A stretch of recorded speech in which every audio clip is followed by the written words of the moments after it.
প্রতিদিন এক সবজি আর ভালো লাগে না, তো আজকে জামাইকে বললাম একটু ডাঁটা নিয়ে এসো, তো ডাঁটা দিয়ে মাছ রান্না করলে অনেক ভালো লাগে। তো হ্যালো এভরিওয়ান, আসসালামু আলাইকুম। আশা করি আপনারা ভালো আছেন, আমিও আল্লাহর রহমতে ভালোই আছি। তো ডাঁটাগুলো অনেক নরম, দেখেন কত সুন্দর নরম, মমের মতো মনে হয় গলে যাবে এমন অবস্থা। তো ডাঁটা দিয়ে তরকারি রান্নলে অনেক ভালো লাগে। তো আমার মা বাবারা যখন রান্না এগুলি আবাদ করতো দেশের বাড়িতে, আমি তো এখন ঢাকায় থাকি, তো তখন দেখতাম পাটের সাথে এই ডাঁটাগুলো দিয়ে দিত। আর ডাঁটাগুলো যে এত মোটা হইতো, কোরবানি ঈদে মাংস দিয়ে খাওয়ার জন্য আমার বাবা এই ডাঁটাগুলো রেখে দিত। মোটা মোটা ডাঁটা হইতো, ডুমো ডুমো করে কেটে মাংস দিয়ে আমার মা রান্না করতো।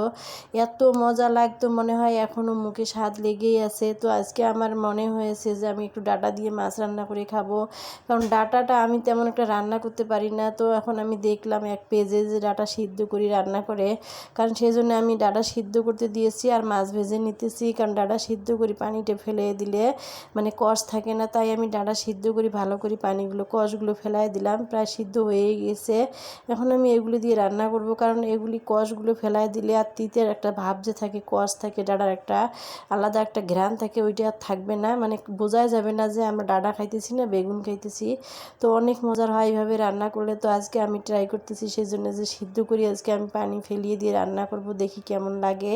সবাই বলে তো আমি আমার মা চাষিদের আমি দেখি নাই সিদ্ধ করি পানি ফেলায় দিতে। তো তখনও ভালো লাগতো, নিজের দেশি অতটা সার দিত না, দিত না। এখনকার আবার তো অনেক সার দেয়, তো এখনকার সার দিয়েই সব কিছু রান্নাবান্না, তাই সবজি বেশি একটা ভালো লাগে না। আগেরকার সবজি কী তেল মশলা দিত, তারপরেও এমনিতে সিদ্ধ করলেই অনেক ভালো লাগতো। আর এখনকার হাজার হাজার টাকা খরচ করে জিনিস আনিয়ে তরকারি ভালো লাগে না, সব কিছু মেডিসিন দেওয়া। তো দেখেন আমি মাছগুলো ভেজে নিয়েছি, হালকা ভাজা দিয়েছি, খুব কড়া ভাজা দিয়ে নেই। তরকারি রান্না করতে গেলে হালকা ভাজা দিতে হয়, কারণ কড়া ভাজা দিলে মাছগুলো কেমন জানি শুটকি শুটকি হয়ে যায়। একটু হালকা ভাজা দিলে মাছটা নরম থাকে, ভিতরে লবণ ঢোকে, খাইতেও ভালো লাগে। তো দেখেন আমি সবগুলো কষিয়ে একবার ঝোলের পানি দিয়ে দিলাম, আর পানি দিলাম, এখন টকবকে বলক উঠলে নামিয়ে নিব।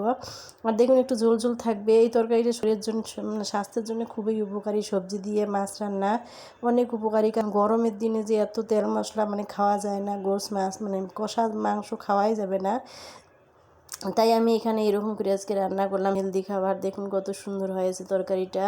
আর একটু ঝোল ঝোল রেখেছি, কারণ ঝোল ঝোল খেলে একটু ভালো লাগে।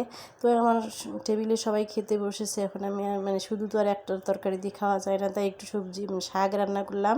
তো শাকের সাথে এই মাছের তরকারি, ডাঁটা দিয়ে মাছ রান্না করলাম। তো আজকে দুপুরের খাবার আমাদের এটাই। তো দেখেন সবাই খেতে বসেছে, আমার ছেলে আমার স্বামী খেতে বসেছে, এখানে আমিও বসেছি খাবার। তো এখন এই যে আমার প্লেট সাজাইতেছি, ওদের প্লেট আমি সাজিয়ে দিয়েছি, এখন আমি খাইতে বসেছি। দেখেন মাছের কাটা বাছতেছি। তার ইয়েগুলো যে এত মমের মতন গলে গেছে, এত মজার হয়েছে, একবার না খেলে বুঝতে পারবেন না। আপনারা পারলে এরকম করে রান্না করে খেয়ে দেখবেন। আল্লাহ হাফেজ।